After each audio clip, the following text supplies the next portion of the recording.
कि शिव जी ने जो है वो बोला था कि इतने मत खाओ कि लंबोदर हो जाओगे, तो वो लंबोदर हो गए। एक दंत जो है उनका एक दांत कैसे हुआ? क्योंकि आप देखते ना दो दांत जो है होते हैं, लेकिन गणेश जी के क्या है, सिर्फ एक दांत है। वो किस तरीके से हुआ उसकी कथा मैं आपको बताती हूँ। तो एक बार कैलाश पर्वत पर, बच्चों पीछे बेटा, मेरी नजर सबके ऊपर है, आप बेटा सामने ध्यान दो, आपको मैं बोल रही हूँ, सबकी नजरें मेरी तरफ होनी चाहिए। एक बार कैलाश पर्वत पर परशुराम जी आए। परशुराम जी कौन है?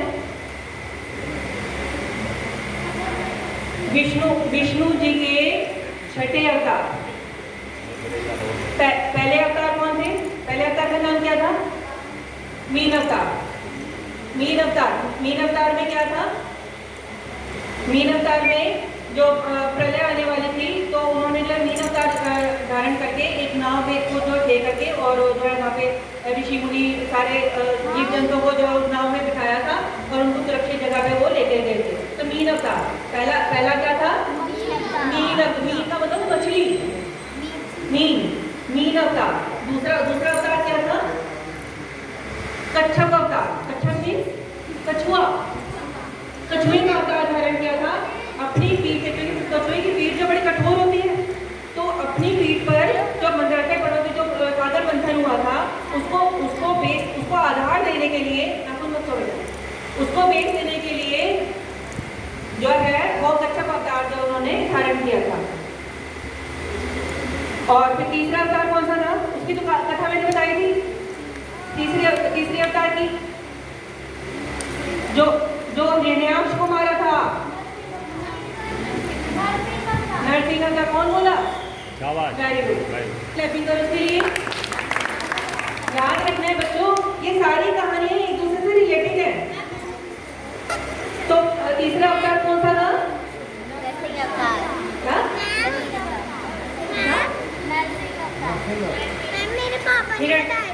हिरण्याक्ष को किसने मारा था? 12 अवतार ने। 12 ने मारा था। 12 अवतार जो था, 12 अवतार मतलब जो मैंने बताया था, सुअर का जो उन्होंने लिया था, नीचे से मानव का जो है वो शरीर था। और ये भी बताया था क्यों उन्होंने सुअर का रूप धारण किया था, किस लिए किया था?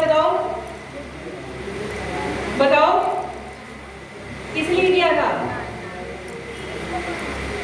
पृथ्वी को कौन लेके गया था? पृथ्वी को कौन सा राक्षस लेके गया था समुद्र के नीचे? हिरण्याक्ष। तो उसने पृथ्वी को किस चीज से आच्छादित कर दिया था? पानी में तो लेके गया था। किस चीज से आच्छादित कर दिया था बेटा? बताओ। नल से, गंदगी से आच्छादित कर दिया था। इसलिए कुंवर को देखा है कभी? वो हमेशा गंदगी पसंद है, परहेज नहीं करता वो। हाँ, तो वो परहेज नहीं करता, इसलिए 12 अवतार किया था। बच्चों ध्यान से सुना था वो कहानी, ठीक है? और फिर उसके बाद कौन सा अवतार हो गया? ये कौन सा था अवतार? तीसरा था। चौथा कौन सा था? हिरण्यकश्यप को किसने मारा था? नरसिंह भगवान ने, ठीक है? नरसिंह अवतार हुआ था। उनका शरीर कैसा था? और नीचे से मानव था, ठीक है? और बाकी हाथ में भी पंजे वगैरह जो होते हैं वो शेर के, ठीक है? तो एक कौन सा अवतार हो गया? चौथा। पांचवा अवतार कौन सा था? पांचवा अवतार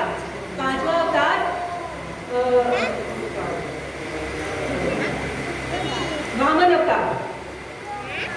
वामन अवतार में जो राजा, हाँ, छोटी हाइट के जो है वो बन करके आए थे। बावन उंगल, जैसे इनकी 4 उंगली है ना हमारी, ऐसे 8 ऐसे करके करेंगे ना 52। इसकी लंबाई 52 उंगल हो जाता है। 52 उंगल के थे, इसलिए 52 होता है। ठीक है? वामन अवतार उन्होंने क्यों लिया था? राजा बलि ने जो है तीनों लोगों पे जो अधिकार कर लिया था। राजा बलि कौन थे? प्रहलाद के पौत्र। प्रहलाद के बारे में कहानी सुनी थी ना? तो उनकी पौत्र में उनके पोते राजा बलि, वो भी बहुत महाशक्तिशाली थे। उन्होंने भी तीनों लोगों पे राज कर लिया था। तो देवता लोग जो है विष्णु जी के पास गए कि भगवान हमें तो ये देखो स्वर्ग से निकाल दिया, अब हमें स्वर्ग वापस दिलवाओ। तो वो वामन अवतार लेकर के राजा बलि के पास भिक्षा के लिए गए थे। तो उन्होंने कहा कि मैं यज्ञ कर रहा हूँ, आप बताइए आपको क्या चाहिए, मैं आपको दान दूंगा। कहते मुझे तो सिर्फ 3 पग वो चाहिए, भूमि, 3 पग भूमि चाहिए। 3 पग क्या भूमि। तुम इतने शक्तिशाली राजा के पास आए हो और सिर्फ 3 पग भूमि चाहिए? कहते हाँ, मुझे और ज़्यादा नहीं चाहिए, कुछ नहीं चाहिए। तो कहते मैं तो सहर्ष देने के लिए तैयार हूँ। कहते पहले संकल्प ले लो। संकल्प मतलब हाथ में जल उठा करके, जल उठा करके क्यों ये शपथ ली जाती है? क्योंकि जल ही जीवन है। पढ़ रखा है ना, बिना जल के। वो बावन उंगल के थे ना, वो राजा बलि ने सोचा होगा छोटे से तो है, 3 पग कितने होते हैं इनके? अभी मैडम बता रही। हाँ जी। तो उन्होंने कहा कि जल लेकर के आप शपथ लो कि आप मेरी मनोकामना जो भी मैं मांगूंगा आप पूरी करोगे। तो उन्होंने जो है कि हाँ, कि कमंडल में उनके पानी था, तो वो मना कर रहे थे, जो उनके गुरु थे, जो राजा बलि, शुक्राचार्य मना कर रहे थे कि मत सुनो, क्योंकि वो तो जानते थे। वो कहते नहीं, मेरे सामने अगर कोई मांगने के लिए आया है मैं उसको मना नहीं कर सकता। वो कहते कि ये जो है विष्णु का ही रूप है, आप जो है संभल जाओ। तो कहते नहीं, मेरे पास कोई भी मांगने के लिए आएगा मैं उसको मना नहीं करूँगा। और वो जो है जब उन्होंने देखा मेरा शिष्य तो मान नहीं रहा, वो कमंडल में जाकर के छुप गए। एक सूक्ष्म रूप बनाया उन्होंने, किन्होंने? शुक्राचार्य ने। और कमंडल क्या होता है? जो साधु संत लेकर के छेद होता है थोड़ा सा, फिर छोटे से मंदिर जो है वो छुप जाते हैं और उस छेद को जब बंद कर देते हैं, ना उसमें से जल निकलेगा ना वो शपथ लेंगे। तो गुरु ने मना किया, तो गुरु तो मना कर रहे थे, गुरु तो शिष्य को बचाना चाहते थे। तो शुक्राचार्य ने मना किया, तो वामन जो है, वामन भगवान के लिए कि वामन भगवान विष्णु है, वो तुम्हें ठग लेंगे। वो 3 पैर उनके छोटे छोटे नहीं है, दिखने में छोटे हैं वामन, लेकिन जब ये नापेंगे तो सब कुछ नाप देंगे। वो नहीं माने, तो उन्होंने क्या कहा? राजा बलि ने क्या बोला? यदि है ये भगवान मोह पे लेने आए दान, मौसम कौन भाग्यवान, यदि हरि को रिझाऊं मैं। क्या बोलते हैं वो? अपने गुरु को उन्होंने बोला कि आप कह रहे हो ना विष्णु है, अगर विष्णु मतलब भगवान, अगर भगवान है तो भगवान मेरे से दान लेने आए हैं, मेरे समान भाग्यवान है कोई? जब भगवान भी मेरे सामने हाथ फैलाएगा, इसलिए मेरे से बड़ा भाग्यवान कोई नहीं है। तो गुरु जी आप अपनी बात, अपना ज्ञान अपने पास रखो, मैं तो उनको अवश्य, यदि है ये भगवान मुँह पे ले आए दान, मौसम कौन भाग्यवान, यदि इसी को रिझाऊं। और फिर यहाँ तक भी कहा था, पहले तो राजा बलि ने कि 3 पग भूमि निज पग लेके करो, कहा परे नहीं पूरी मृगशाला प्रभु आपकी। वो कह रहे थे कि आप तो छोटे से वामन उंगल के हो, अपने पैर से 3 कदम भूमि लोगे तो आपकी जो छोटे से आप ब्राह्मण अपनी मृगशाला जो आश्रम भी नहीं आपका फैलेगा थोड़ी जगह में, इसलिए मेरे पैर से ले लो, अपने पैर के बजाय मेरे पैर से नपवा लो। लेकिन उसके गुरु जी शुक्राचार्य क्या कह रहे थे? ये छोटे नहीं है, ये विष्णु है, पूरे ठग लेंगे तुम्हारे को। उसका भी जवाब उन्होंने दे दिया कि कोई बात नहीं, भगवान अगर हमें ठगे तो इससे बड़ा हमारे जितना भाग्यवान कोई नहीं होता। ये था। इसका मतलब क्या हुआ कि अगर भगवान के मिलने के रास्ते में गुरु भी अड़ जाए तो गुरु का भी त्याग कर दो। सबसे बड़ी शिक्षा इस कहानी से ये मिलती है कि गुरु की बात भी मत मानो, क्योंकि हमारा जीवन का असली उद्देश्य परमात्मा को प्राप्त करना है। अच्छा, वो कमंडल में जाके छुप जाती है और वो जल को नहीं भी चले देते। तो वामन अवतार में विष्णु भगवान बोलते हैं कि जरूर इसमें कुछ फंस गया होगा, और वो एक तिनका लेते हैं और वो छेद में यूं करके मारते हैं और उनकी एक आंख फूट जाती है।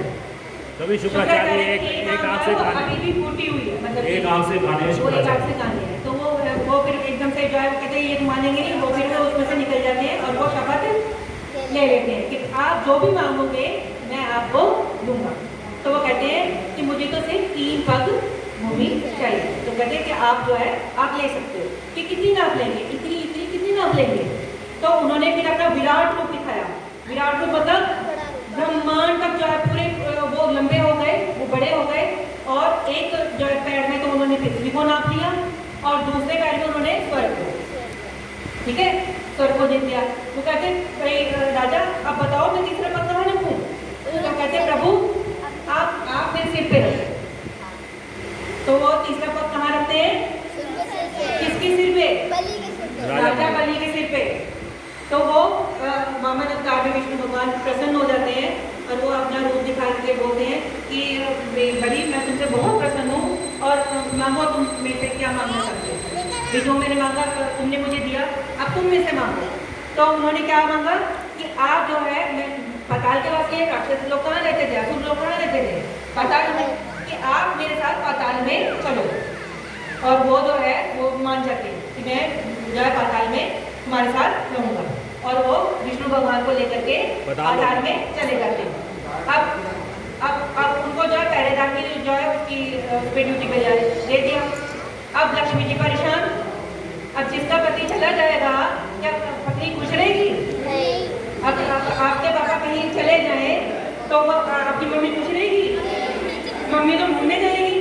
अब नारद मुनि आए कि भी ऐसे हुआ है तो कि वो तो राजा बलि जो है उनको जो है वहाँ पे ले गया पाताल में और उनको जो है पहरेदार बना लिया, चौकीदार बना लिया अपने महल का। तो उसके बाद जो है अब नारद मुनि कहते हैं कि माता आपको स्वयं ही जाना पड़ेगा वहाँ पे। कहते हैं अब लेकिन मैं जाऊँगी तो कहूँगी क्या, क्योंकि प्रभु तो खुद ही गए, प्रभु ने तो खुद ही उसको दिया था ना मनोकामना की आप एक कामना जो है आप मुझे मांगो मैं आपकी पूरी करूँगा। तो आप बैठो बेटा। तो उसके बाद जो है तो लक्ष्मी जी जो है बड़े सोच विचार करके जो है किसी तरीके से पाताल में जाती हैं और वो अपना भेष बदल लेती हैं और बड़ी दुखी मन से कहती हैं कि मैं बहुत दुखी आ रही हूँ और मेरा कोई रक्षा करने वाला नहीं है, मेरा कोई भाई नहीं है। तो राजा बलि आते हैं कि भी कौन है ऐसी दुखियारी जो मेरे दरवाजे पे आकर के रो रही है? तो राजा बलि आते हैं, कहते क्या हुआ? कहते मेरे तो कोई भाई ही नहीं है और मैं बहुत दुखी आ रही हूँ, मेरी रक्षा करने वाला कोई नहीं है। कहते मैं फिर तेरा भाई बनूंगा। और उसके बाद उन्होंने उनके हाथ पे लक्ष्मी जी ने रक्षा सूत्र बांध दिया। रक्षा सूत्र बांधने के बाद जो वो क्या हो गए? भाई बहन हो गए। अब क्या कोई भाई अपनी बहन के पति को यानी अपने जीजा को पहरेदार रखेगा? फिर उन्होंने अपना रूप को प्रकट किया। लक्ष्मी जी कहती है कि भाई अब तुम जो है मेरे पति को मुक्त कर दो।